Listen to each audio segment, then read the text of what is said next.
Selamat berjumpa kembali dengan saya di Resum Modul 4 tentang Pedagogik Informatika.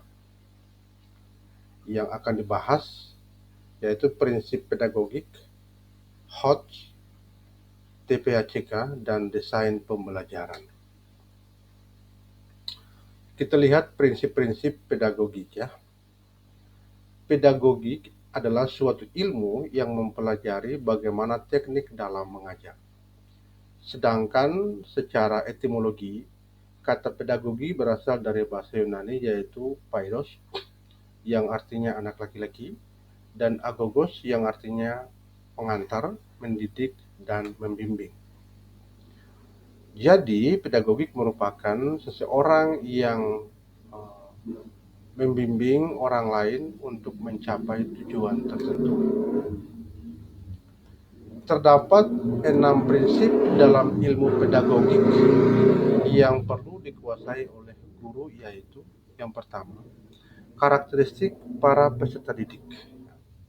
Guru ini harus menyadari bahwa peserta didik itu memiliki karakteristik yang unik, yang berbeda-beda, seperti status sosialnya, minatnya, kemampuan kognitifnya, dan lain sebagainya. Seorang pendidik harus mampu menyesuaikan pembelajaran yang dapat diterima oleh peserta didik. Yang kedua, teori belajar dan prinsip pembelajaran yang mendidik. Teori belajar merupakan sebuah konsep kerangka yang dapat menjelaskan bagaimana proses-proses pembelajaran dilakukan dan bagaimana individu memperoleh pengetahuan dan memahami dan mengalami perubahan perilaku sebagai dampak dari proses pembelajaran. Yang ketiga, kurikulum. Seorang guru harus memahami, memaknai, dan melaksanakan aktivitas pembelajaran sesuai dengan kurikulumnya. Karena kurikulum ini menjadi hal yang penting dalam penyelenggaraan pendidikan guna mencapai tujuan pendidikan. Yang keempat, potensi peserta didik. Sebagai seorang pendidik, guru perlu mengenal potensi peserta didik yaitu semua kemampuan yang ada dalam diri peserta didik yang memungkinkan peserta didik dapat berkembang dan mewujudkan dalam bentuk kenyataan. Yang berikut, cara berkomunikasi ya, perlu santun ya. Menjadi guru itu harus penuh empati ya.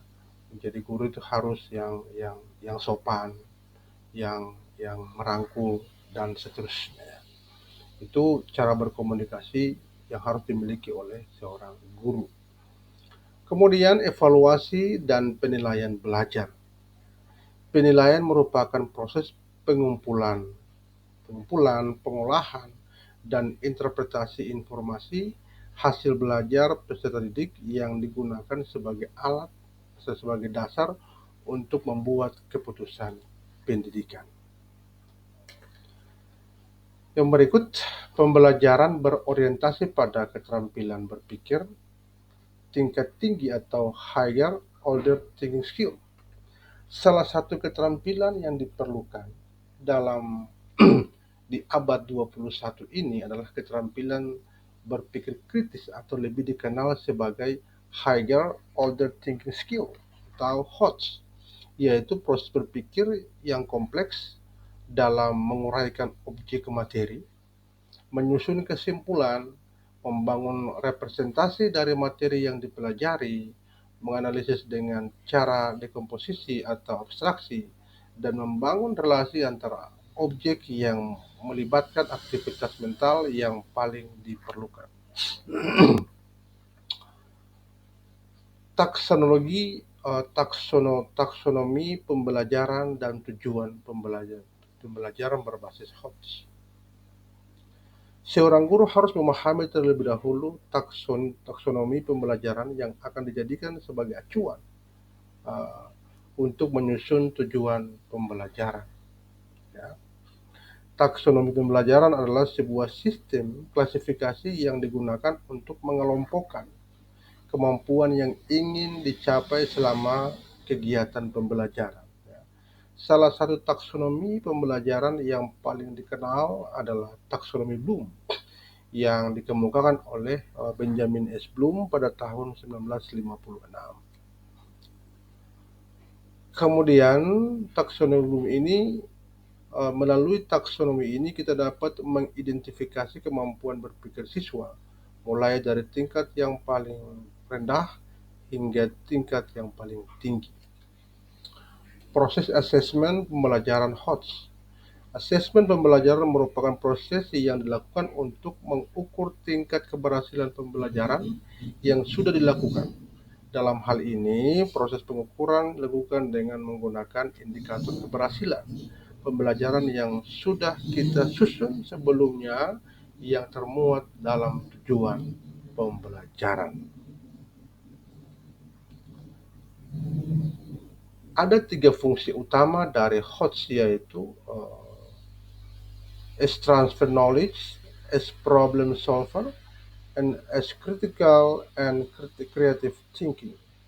Berdasarkan ketiga fungsi HOTS tersebut, maka kita dapat setidaknya ada 3 kemampuan yang perlu diukur. Yang pertama, mengukur kemampuan analisis, berpikir, mampu memecahkan informasi menjadi beberapa bagian, dan kemampuan untuk menghubungkan dengan pengetahuan yang sudah dimiliki.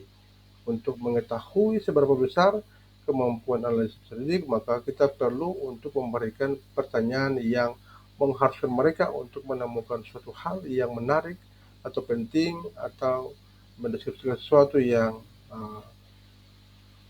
penting dan menemukan mengapa hal tersebut dianggap penting, apa hubungannya dengan bagian lainnya.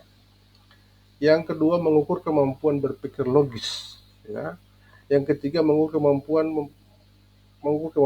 memecahkan masalah. Ya. Itu menjadi penting dalam 3 fungsi utama dari HOTS tersebut. Integrasi pembelajaran dengan kerangka kerja TPACK.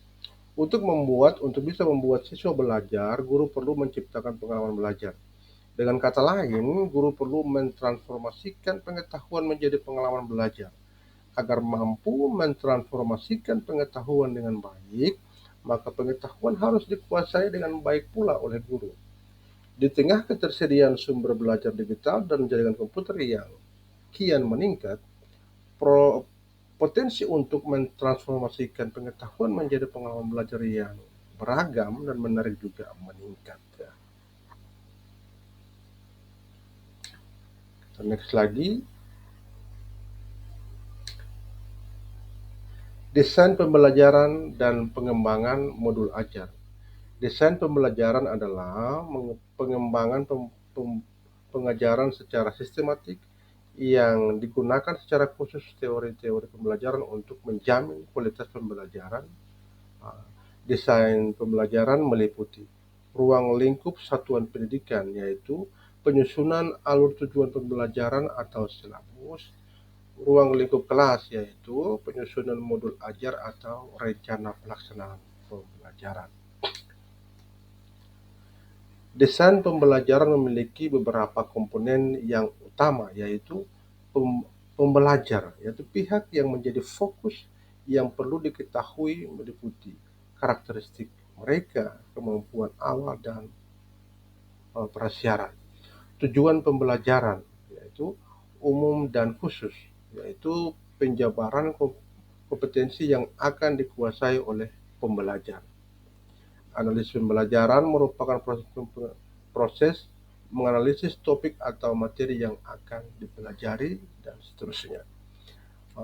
Dalam mendesain atau merencanakan suatu pembelajaran, pendidik harus memperhatikan skema berikut: capaian pembelajaran atau CP, kemudian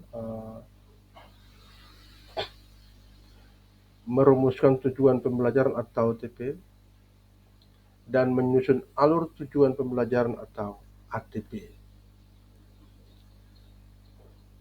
ini yang harus dilaksanakan oleh seorang guru ya. Oke, terima kasih telah mengikuti video ini, pembahasan ini. Semoga bermanfaat buat kita semua, dan saya mengucapkan terima kasih. Mohon maaf kalau ada kurang atau salah dari pembahasan ini. Sampai jumpa.